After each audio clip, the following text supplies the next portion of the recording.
di dalam kawasan Taman Nasional Gunung Ciremai. Kali ini saya bersama dengan teman-teman dari Pengendalian Ekosistem Hutan atau PEH. Mau pengamatan satwa, tapi bukan elang yang mau kita amati. Makanya tetap ikuti jejak saya, Jejak Petualang.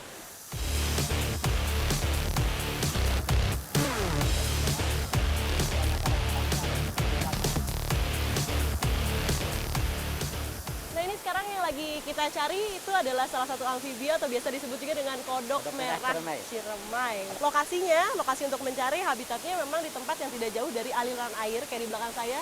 Ini ada air terjun. Lokasinya tidak begitu jauh. Dia menyukai tempat-tempat yang lembab. Indonesia memang negara yang kaya akan keanekaragaman hayatinya. Dan di kawasan Taman Nasional ini juga ditemukan kodok jenis baru dari marga Leptoprine. Ini kalau bisa dilihat dari warnanya kan dia hanya ada warna merahnya di bagian kaki ya Pak? Ya. Terus kenapa bisa disebutnya kodok merah Ciremai? Disebut kodok merah karena ini mengacu pada jenis pertama yang ditemukan di Gunung Gede Pangrango. Di Gunung Gede Pangrango itu bintiknya bukan merah, tapi bukan kuning tapi merah. Oh, merah. Jadi dikatakan kodok merah dengan nama ilmiah Leptoprine crintata.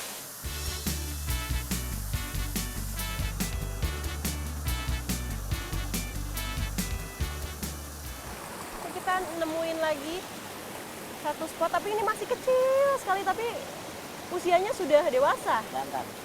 Mana Pak? Mulai. Bentar. Masih kecil banget Pak, badannya nggak kepegang. Ya. Nah, ini dia. Ukurannya kecil, tapi sudah dikategorikan dewasa. Karena memang kalau dewasa jantan itu ukurannya sekitar 22 sampai 24 mm. Kalau dari bedanya sendiri antara kodok dan katak itu sebenarnya apa sih Pak? Pertama yang kodok sama katak itu kan dari permukaan kulitnya. Kalau kodok itu cenderung kasar, katak cenderung licin. Terus warna kalau kodok cenderung gelap, katak terang. Kodok merah Ciremai merupakan amfibi yang aktif di malam hari, yang senang hidup di daerah dengan kelembapan tinggi. Meski begitu, tidak menutup kemungkinan untuk kita jumpai saat siang hari. Tentu saja harus jeli dan teliti dalam mencarinya.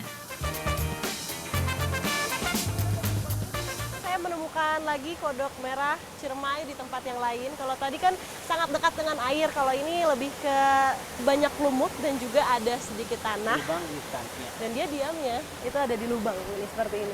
Tuh, dia ngumpet di lubang satu, tapi biasanya berpindah-pindah juga tergantung di mana ada lubang dan juga ada pakannya dia.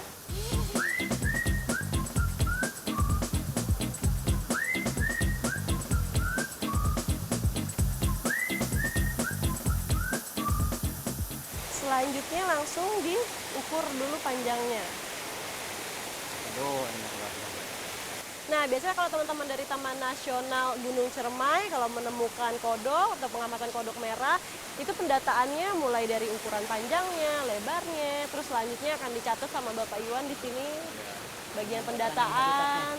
Di sini ada jumlahnya berapa, titik koordinatnya di mana, sama biasanya diukur juga dari aliran airnya ya Pak ya. Kelembapannya berapa diukur juga.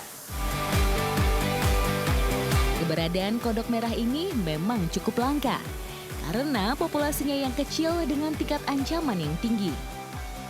Berdasarkan hasil penelitian, amfibi satu ini cuma bisa kita temui di Gunung Ciremai dan Gunung Slamet.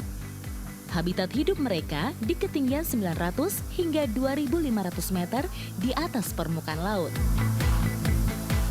Nah, tidak jauh dari lokasi indukannya, ini kita menemukan ada beberapa pupa atau biasa kita kenal sebagai kecebong.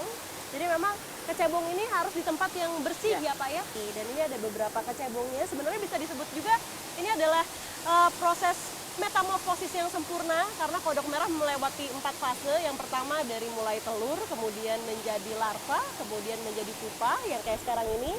Terus dia akan menjadi kodok yang besar.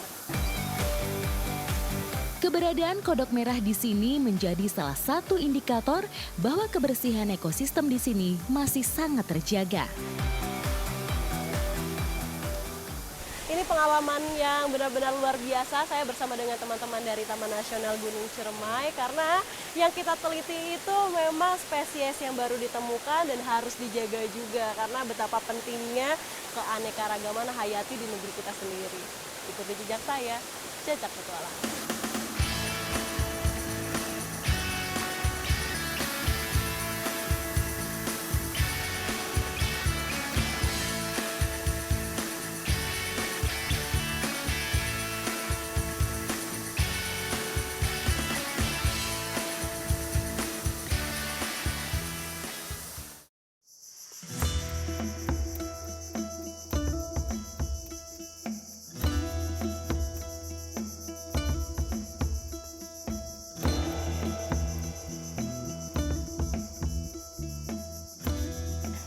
Ini sekarang masih di daerah sekitar Kuningan. Sekarang bersama dengan Kang Uus dan juga Kang Uka, kita mau membuat satu olahan yang unik tapi agak sedikit menegangkan. Nah, di sini kita mau cari dulu bahan-bahannya dan juga tetap ikuti jejak saya, Jejak Petualang.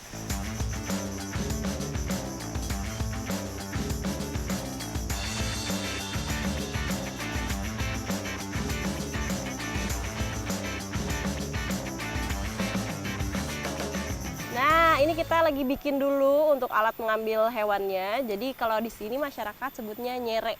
Dibuatnya dari daun kelapa yang diambil bagian kerasnya. Tulangnya nih yang keras nih, seperti ini tulang daunnya. Nah, kita bikin seperti lidi seperti ini, terus kita bentuk, kita ikat. Nah, jadinya begini. Nanti ketika masuk hewannya langsung kita tarik. Gini, langsung terjerat. Kayak jerat ya? Iya.